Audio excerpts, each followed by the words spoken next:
सभी का स्वागत है आपके अपने एजुकेशनल प्लेटफॉर्म पर। हम पढ़ रहे हैं यूथ कंपटीशन टाइम की परीक्षा पॉइंटर, जो व्याकरण और साहित्य दोनों दृष्टियों से अत्यंत महत्वपूर्ण पुस्तक है, विशेष रूप से TGT, PGT, UGC net, EMRS और अन्य सभी प्रतियोगी परीक्षाओं के लिए। साथियों, हमारी पहली क्लास में हमने भाषा विज्ञान से संबंधित बहुत से प्रश्नों को देखा था, जो पूर्व परीक्षा में पूछे गए थे, और आज हम शुरू करने जा रहे हैं दूसरी महत्वपूर्ण क्लास भाषा विज्ञान की, जिसमें हम देखेंगे पूर्व परीक्षाओं में पूछे गए प्रश्नों को जो परीक्षा की दृष्टि से उपयोगी है। तो चलिए क्लास शुरू करते हैं। चलिए आज की कक्षा आरंभ करते हैं और आज का पहला प्रश्न है, भारत की संपर्क भाषा है हिंदी है। बघेली बोली का संबंध हिंदी की बोलियों के किस वर्ग से है? तो पूर्वी हिंदी से है। वैज्ञानिक तथा तकनीकी साहित्य के प्रणयन हेतु आवश्यक शब्दावली और साहित्य सामग्री निर्माण के लिए भारत सरकार ने 1961 में किसकी स्थापना की? तो वैज्ञानिक और तकनीकी शब्दावली आयोग की। वैज्ञानिक और तकनीकी शब्दावली आयोग की। अगला प्रश्न, हिंदी प्रदेश के पश्चिमी भाग में स्थित बोलियों के सामूहिक नाम को क्या कहते हैं? तो पश्चिमी हिंदी कहते हैं। अगला प्रश्न, मानक हिंदी का विकास हुआ किससे हुआ? खड़ी बोली हिंदी से हुआ। मानक हिंदी का विकास हुआ खड़ी बोली हिंदी से हुआ। अगला प्रश्न, स्वाधीनता आंदोलन के दौरान हिंदी पर्याय बनी, किसकी बनी पर्याय? तो राष्ट्रीय एकता की बनी। अगला प्रश्न, बिहारी, बांग्ला, उड़िया, असमिया का जन्म अपभ्रंश के किस रूप में हुआ? तो मागधी रूप में हुआ। फिर अगला प्रश्न है, भाषा के संदर्भ में अपभ्रंश शब्द का प्रयोग प्रारंभ हुआ, तो कब प्रारंभ हुआ? 6ठी शताब्दी से हुआ। अगला प्रश्न, भाषा के व्याकरण सम्मत आदर्श रूप को क्या कहते हैं? तो मानक भाषा कहते हैं। भाषा के व्याकरण सम्मत आदर्श रूप को क्या कहते हैं? तो मानक भाषा कहते हैं। अगला प्रश्न, स्वाधीनता आंदोलन के समय राष्ट्रभाषा हिंदी के विकास के लिए किसके सुझाव पर दक्षिण भारत हिंदी प्रचार सभा की स्थापना की गई? तो महात्मा गांधी के सुझाव पर। अगला प्रश्न, राजभाषा से अभिप्राय है, क्या अभिप्राय है राजभाषा से? तो सरकारी कार्यालयों की भाषा। अगला प्रश्न, भारतीय संविधान का वह अनुच्छेद जिसके अनुसार उच्चतम न्यायालय तथा उच्च न्यायालय में सब कार्यवाहियां अंग्रेजी भाषा में होंगी, तो कौन सा अनुच्छेद है वो? तो अनुच्छेद 348 है। अगला प्रश्न, हिंदी पर सामासिक संस्कृति के वहन का दायित्व संविधान के किस अनुच्छेद में निर्धारित है? तो देखिए किस अनुच्छेद में निर्धारित है? 351 में। क्या है? हिंदी पर सामासिक संस्कृति के वहन का दायित्व संविधान के किस अनुच्छेद में निर्धारित है? तो 351 में। अगला प्रश्न, भाषा शब्द बना है, किससे बना है? भाष धातु से।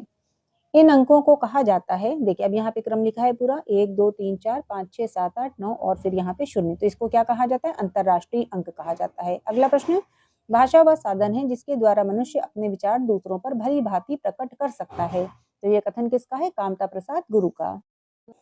अगला प्रश्न देखते हैं, देवनागरी में अ के 12 खड़ी का सुझाव दिया था, किसने दिया था? काका कालेलकर ने दिया था। देवनागरी में अ के 12 खड़ी का सुझाव दिया था, काका कालेलकर ने दिया था। अगला प्रश्न, देवनागरी का सर्वप्रथम प्रयोग किसके शिलालेख में हुआ? तो जयभट्ट के शिलालेख में।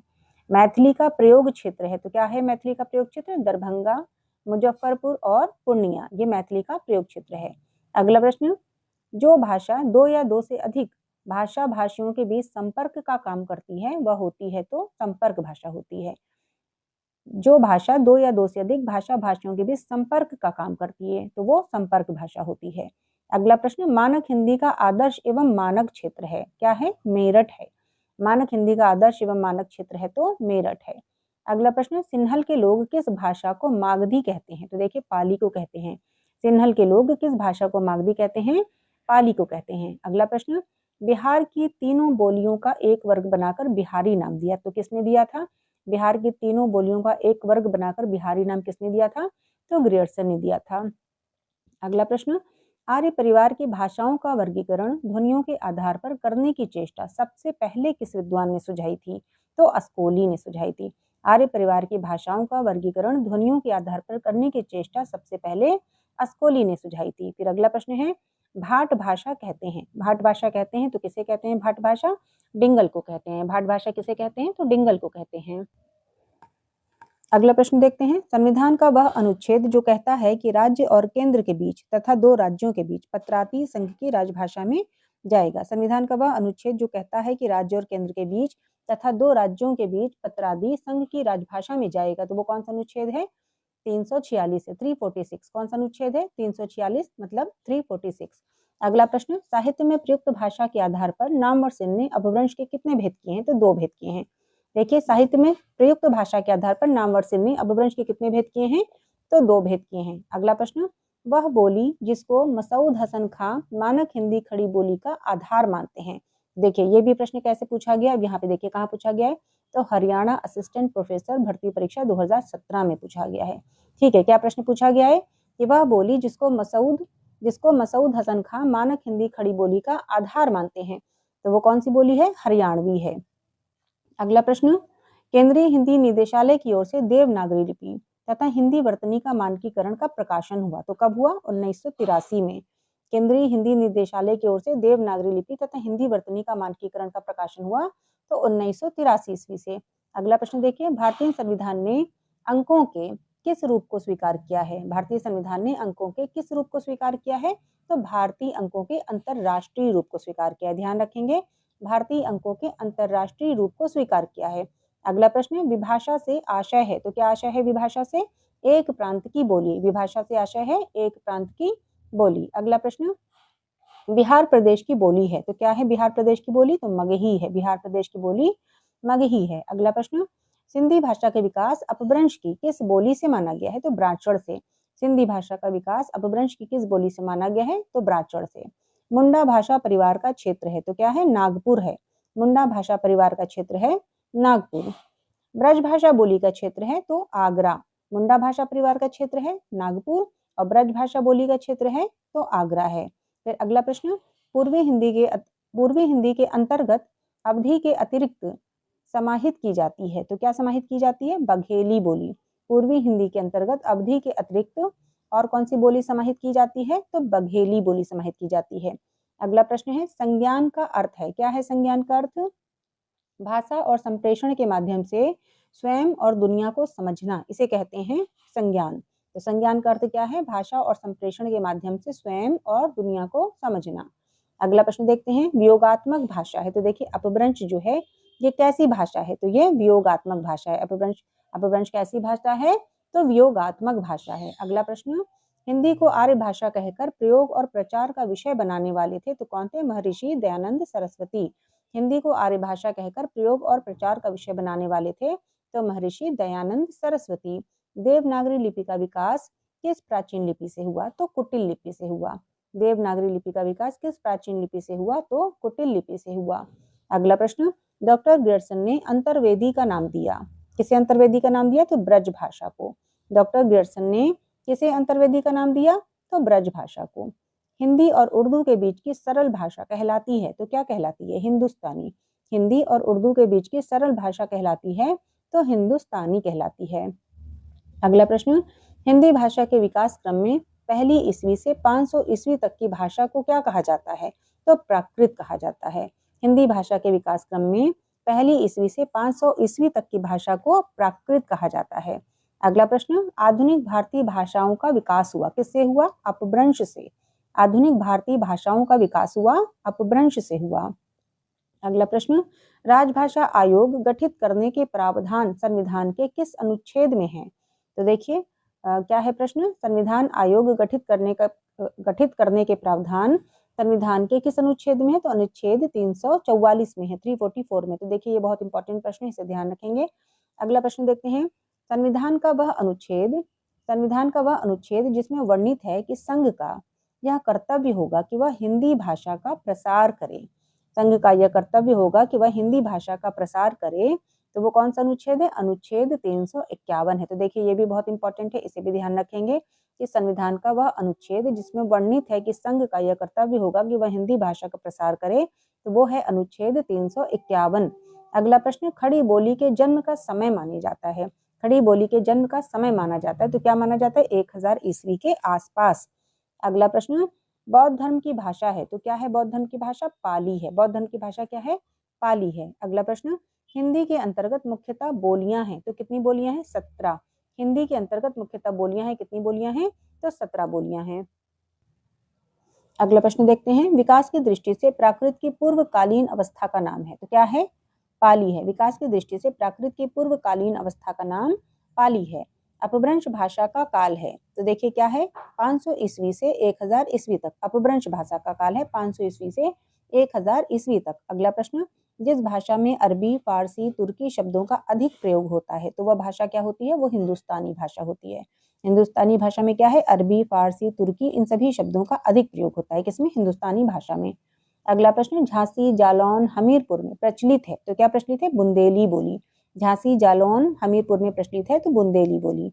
अगला प्रश्न, बिहारी उपभाषा की बोली है। बिहारी उपभाषा की बोली है तो क्या है? बिहारी उपभाषा की बोली तो मगही है। बिहारी उपभाषा की बोली मगही है। अगला प्रश्न, आधुनिक भाषा विज्ञान का जनक, तो देखिए ये भी इंपॉर्टेंट प्रश्न है, तो सोस्योर है। देखिए जो भी इंपॉर्टेंट है हमने लगाया हुआ, देखिए यहाँ पे है, फिर यहाँ पर है, फिर यहाँ पे भी है। वैसे ये सभी प्रश्न इंपॉर्टेंट है क्योंकि ये पूर्व की परीक्षाओं में पूछे गए प्रश्न हैं और आगे भी एग्जाम में आ सकते हैं, लेकिन जो मेरी दृष्टि से थोड़ा और ज्यादा इंपॉर्टेंट है वहां पे हमने इंपॉर्टेंट दिया है। ठीक है, चलिए देखते हैं। तो आधुनिक भाषा विज्ञान का जनक है तो कौन है? सोस्योर है। अगला प्रश्न, भोजपुरी भूतकालिक भोजपुरी भूतकालिक बोली की क्रियाएं हैं, तो क्या है? गैल और भैल। भोजपुरी भूतकालिक बोली की क्रियाएं हैं तो गैल और भैल। और देखिए ये प्रश्न कहाँ पूछा गया था? तो एलटी हिंदी 2018 में पूछा गया था। अगला प्रश्न है, कुप्पी, टोपी, नीर, पापड़ किस भाषा परिवार से हिंदी के आगत शब्द हैं? तो द्रविड़ भाषा परिवार से। कुप्पी, टोपी, नीर, पापड़ किस भाषा परिवार से हिंदी में आगत हैं ये शब्द? तो द्रविड़ भाषा परिवार से। अगला प्रश्न है, राष्ट्रभाषा प्रचार समिति वर्धा के संस्थापक थे, तो कौन थे? महात्मा गांधी। अगला प्रश्न, आधुनिक भारतीय भाषाओं का सर्वप्रथम वर्गीकरण किस विद्वान ने किया? तो हार्नले ने किया। हार्नले ने, डॉक्टर AFR हार्नले। ठीक है, तो ये ध्यान रखेंगे, ये भी प्रश्न अपने आप में बहुत इंपॉर्टेंट है कि आधुनिक भारतीय भाषाओं का सर्वप्रथम वर्गीकरण किस विद्वान ने किया? तो हार्नले ने किया। अगला प्रश्न, टकसाली भाषा कहते हैं, तो किसे कहते हैं? संस्कृत निष्ठ भाषा को टकसाली भाषा कहते हैं, संस्कृत निष्ठ भाषा को। अगला प्रश्न है, देवनागरी लिपि का सर्वप्रथम प्रयोग, देवनागरी लिपि का सर्वप्रथम प्रयोग किस राज्य में हुआ माना जाता है? तो गुजरात राज्य में। देवनागरी लिपि का सर्वप्रथम प्रयोग गुजरात राज्य में हुआ माना जाता है। देखिए ये भी प्रश्न बहुत इंपॉर्टेंट है और ये प्रश्न आपका यूपी TGT 2010 में पूछा गया है और दोबारा भी पूछा जा सकता है, इसलिए ये भी प्रश्न बहुत इंपॉर्टेंट है। देवनागरी लिपि का सर्वप्रथम प्रयोग गुजरात राज्य में हुआ माना जाता है। अगला प्रश्न, उत्तर प्रदेश सरकार द्वारा गठित लिपि सुधार परिषद की 28-29 नवंबर 1953 को हुई बैठक की अध्यक्षता की थी, तो किसने की थी? तो तत्कालीन उपराष्ट्रपति डॉक्टर सर्वपल्ली राधाकृष्णन ने की थी। 1953 को जो बैठक हुई थी उसकी अध्यक्षता किसने की थी? सर्वपल्ली राधाकृष्णन ने की थी। अगला प्रश्न है, हिंदी शब्दानुशासन ग्रंथ के रचनाकार हैं, तो कौन है? किशोरी दास वाजपेयी हैं। अगला प्रश्न, हरियाणी या बांगरू बोली किस अपभ्रंश से विकसित हुई है? तो पश्चिमोत्तरी शौरसेनी अपभ्रंश से। अगला प्रश्न, ग्वालियर की बोली है तो क्या है? बुंदेली है। ग्वालियर की बोली है तो बुंदेली है। हिंदी खड़ी बोली विकसित हुई है किससे हुई है? शौरसेनी अपभ्रंश से हुई है। हिंदी खड़ी बोली किससे विकसित हुई है? तो शौरसेनी अपभ्रंश से। अगला प्रश्न, छत्तीसगढ़ी बोली हिंदी के किस उपभाषा वर्ग के अंतर्गत आती है? तो छत्तीसगढ़ी किसके अंतर्गत आती है? पूर्वी हिंदी के। छत्तीसगढ़ी बोली हिंदी के किस उपभाषा वर्ग के अंतर्गत आती है? तो पूर्वी हिंदी के। अगला प्रश्न, हिंदी का पाणिनि कहा जाता है, किसे कहा जाता है? कामता प्रसाद गुरु को। हिंदी का पाणिनि किसे कहा जाता है? कामता प्रसाद गुरु को। अगला प्रश्न, बिहार राज्य की बोली है तो क्या है? अंगिका है। बिहार राज्य की बोली क्या है? अंगिका है। और देखिए ये प्रश्न जो पूछा गया था, ये पूछा गया था यूपी PGT 2005 में। बिहार राज्य की बोली क्या है? तो अंगिका है। अगला प्रश्न, त्रिलोचन शास्त्री की कविताएं हिंदी के अतिरिक्त किस अन्य उपभाषा में हैं? त्रिलोचन शास्त्री की कविताएं हिंदी के अतिरिक्त किस अन्य उपभाषा में हैं? तो मैथिली भाषा में हैं। अगला प्रश्न, वह विद्वान जिसने देवनागरी लिपि के स्थान पर रोमन लिपि स्वीकार करने का सुझाव दिया था, तो वो कौन थी? तो सुनीति कुमार चटर्जी थी। वो कौन थी? सुनीति कुमार चटर्जी थी। इन्होंने क्या कहा था कि देवनागरी लिपि के स्थान पर रोमन लिपि स्वीकार करने का सुझाव दिया था। किसने? सुनीति कुमार चटर्जी ने। अगला प्रश्न, उकार बहुला बोली मानी जाती है तो क्या मानी जाती है? छत्तीसगढ़ी मानी जाती है। उकार बहुला बोली छत्तीसगढ़ी को माना जाता है। अगला प्रश्न, पाली भाषा की समय सीमा मानी जाती है तो पाली भाषा की समय सीमा क्या है? 500 ईसा पूर्व से प्रथम शताब्दी ईस्वी तक। पाली भाषा की समय सीमा क्या है? 500 ईसा पूर्व से प्रथम शताब्दी ईस्वी तक। अगला प्रश्न, ओ औ किस प्रकार के वर्ण है? तो ये कंठोष्ठ है। ओ औ किस प्रकार के वर्ण है? तो कंठोष्ठ है। अगला प्रश्न, हिंदी भाषा की उत्पत्ति हुई है किससे हुई है? शौरसेनी अपभ्रंश से। हिंदी भाषा की उत्पत्ति हुई है तो शौरसेनी अपभ्रंश से हुई है। अगला प्रश्न, देवनागरी लिपि में स्वर वर्णों की संख्या कितनी है? तो 11 है। देवनागरी लिपि में स्वर वर्णों की संख्या 11 है। राजस्थान की बोली नहीं है तो देखिए बुंदेली जो है ये राजस्थान की बोली नहीं है। जैसे यहाँ पे आपके सामने प्रश्न के सामने डायरेक्ट आंसर है, जो एग्जाम में आएगा तो 4 ऑप्शन के साथ आएगा, तो यहाँ पे सिर्फ आंसर दिया हुआ है। तो राजस्थान की बोली नहीं है बुंदेली। अगला प्रश्न, किसी सीमित क्षेत्र में बोली जाने वाली स्थानीय भाषा को क्या कहते हैं? किसी सीमित क्षेत्र में बोली जाने वाली स्थानीय भाषा को क्या कहते हैं? तो बोली कहते हैं। फिर अगला प्रश्न है, मालवी किस उपभाषा की बोली है? मालवी किस उपभाषा की बोली है? तो राजस्थानी भाषा की। मालवी किस उपभाषा की बोली है? तो राजस्थानी भाषा की। अगला प्रश्न, रामपुर, मुरादाबाद, बिजनौर, मेरठ, देहरादून, देहरादून कौन सा? मैदानी भाग, और सहारनपुर की बोली है तो खड़ी बोली। रामपुर, मुरादाबाद, बिजनौर, मेरठ, देहरादून और सहारनपुर की बोली है तो खड़ी बोली है। खुसखुरा या गुरखाली भाषा है तो ये नेपाल की राजभाषा है। खुसखुरा या गुरखाली भाषा है तो नेपाल की राजभाषा है। अगला प्रश्न, कोई भी बोली या भाषा मानकता प्राप्त करने पर हो जाती है तो क्या हो जाती है? सरल हो जाती है। कोई भी बोली या भाषा मानकता प्राप्त करने पर हो जाती है तो वो सरल हो जाती है। अगला प्रश्न, व्यवहार के आधार पर शब्द के प्रकार है तो कितने प्रकार है व्यवहार के आधार पर शब्द के? तो 2 प्रकार हैं। व्यवहार के आधार पर शब्द के प्रकार हैं तो 2 हैं। अगला प्रश्न, खरोष्ठी लिपि की उत्पत्ति हुई है किससे हुई है? अरमाइक लिपि से। खरोष्ठी लिपि की उत्पत्ति हुई है तो अरमाइक लिपि से हुई है। अगला प्रश्न, नागरी लिपि सुधार समिति के संयोजक थे कौन थे? काका कालेलकर थे। ये भी प्रश्न इंपॉर्टेंट है। नागरी लिपि सुधार समिति के संयोजक थे तो काका कालेलकर थे। अगला प्रश्न, केंद्रीय अनुवाद ब्यूरो संबंधित है किससे संबंधित है? गृह मंत्रालय के राजभाषा विभाग से। केंद्रीय अनुवाद ब्यूरो संबंधित है तो गृह मंत्रालय के राजभाषा विभाग से। अगला प्रश्न, प्रयोजन मूलक भाषा का प्रमुख संबंध है तो किससे है? जीविकोपार्जन से है। प्रयोजन मूलक भाषा का प्रमुख संबंध है जीविकोपार्जन से। अगला प्रश्न देखते हैं।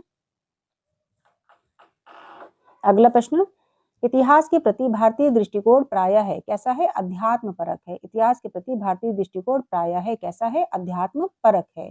अगला प्रश्न, पाली भाषा के सर्वप्रथम व्याकरण है। पाली भाषा के सर्वप्रथम व्याकरण है तो कौन है? कच्चायन है। पाली भाषा के सर्वप्रथम व्याकरण कौन है? तो कच्चायन है। और प्राकृत भाषा के अगर पूछ लेगा सर्वप्रथम व्याकरण कौन है? तो वररुचि है। तो ध्यान रखेंगे कि पाली भाषा के सर्वप्रथम व्याकरण कौन है? तो कच्चायन है। और प्राकृत भाषा के सर्वप्रथम व्याकरण कौन है?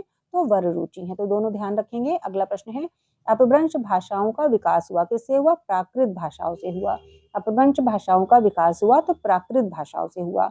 अगला प्रश्न, हिंदी भाषा के सतत प्रवाह को ठीक एक जैसे रूप में विकसित हुआ न देख उसके एक विशेष युगीन रूप को किसी भाषाविद ने नाम दिया। पुरानी हिंदी। तो ये किसने कहा है पुरानी हिंदी? तो गुलेरी ने। पुरानी हिंदी किसने नाम दिया है? तो गुलेरी ने नाम दिया है। अगला प्रश्न, हिंदी को संघ की राजभाषा बनाने का जो प्रस्ताव संसद में पारित हुआ उसके प्रस्तावक कौन थे? तो गोपाल स्वामी अयंगर, श्री गोपाल स्वामी अयंगर थे। फिर से देखिए ये भी प्रश्न इंपॉर्टेंट है। हिंदी को संघ की राजभाषा बनाने का जो प्रस्ताव संसद में पारित हुआ उसके प्रस्तावक थे श्री गोपाल स्वामी अयंगर। अगला प्रश्न, राष्ट्रभाषा का दर्जा उस भाषा का होता है जो पूरे राष्ट्र में पाई जाती है। राष्ट्रभाषा का दर्जा उस भाषा का होता है जो पूरे राष्ट्र में पाई जाती है। अगला प्रश्न देखते हैं, भारतीय भाषाओं के भाषा सर्वेक्षण का कार्य संपादन एवं कई खंडों में उसका प्रकाशन किस विद्वान की अध्यक्षता में संपन्न हुआ? तो ग्रियर्सन की अध्यक्षता में। अगला प्रश्न, हिंदी के वैज्ञानिक एवं तकनीकी शब्दावली के निर्माण हेतु संस्कृत शब्दों को प्राथमिकता देते हुए उपयोगी शब्द ग्रहण किए जाते हैं तो कैसे? सभी मान्यता प्राप्त भारतीय भाषाओं से किए जाते हैं। ठीक है। अगला प्रश्न देखते हैं, कुमाऊनी भाषा भाषी क्षेत्र है तो कुमाऊनी भाषा भाषी क्षेत्र कौन सा है? तो रानीखेत और नैनीताल। ये कैसा क्षेत्र है? तो कुमाऊनी भाषा भाषी क्षेत्र है। अगला प्रश्न देखते हैं, अवधी भाषा की शब्दावली है। अवधी भाषा की शब्दावली है तो तद्भव बहुला है। अवधी भाषा की शब्दावली कैसी है? तो तद्भव बहुला है। अगला प्रश्न देखते हैं, वह बोली जिसमें नद और नद के स्थान पर नन और नह हो जाता है तो वो कौन सी बोली है? तो भोजपुरी है। ठीक है, ध्यान रखेंगे भोजपुरी है।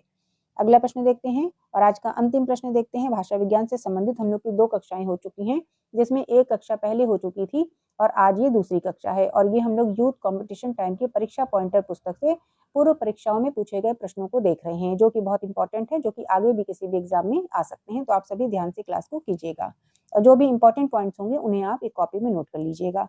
तो आज का अंतिम प्रश्न है, जिन ध्वनि चिन्हों द्वारा मनुष्य परस्पर विचार विनिमय करता है उसको समष्टि रूप में भाषा कहते हैं। भाषा की ये परिभाषा किसकी है? तो बाबूराम सक्सेना की, डॉक्टर बाबूराम सक्सेना की ये परिभाषा है। ध्यान रखेंगे, ये भी बहुत इंपॉर्टेंट है। तो ध्यान रखेंगे इस परिभाषा को। एक बार फिर से सुनते हैं कि जिन ध्वनि चिन्हों द्वारा मनुष्य परस्पर विचार विनिमय करता है उसको समष्टि रूप में भाषा कहते हैं, और ये परिभाषा है डॉक्टर बाबूराम सक्सेना की। तो साथियों, हम लोग ने 2 क्लास में भाषा विज्ञान कंप्लीट कर लिया। तो आप सभी का बहुत बहुत धन्यवाद और सभी को नमस्ते।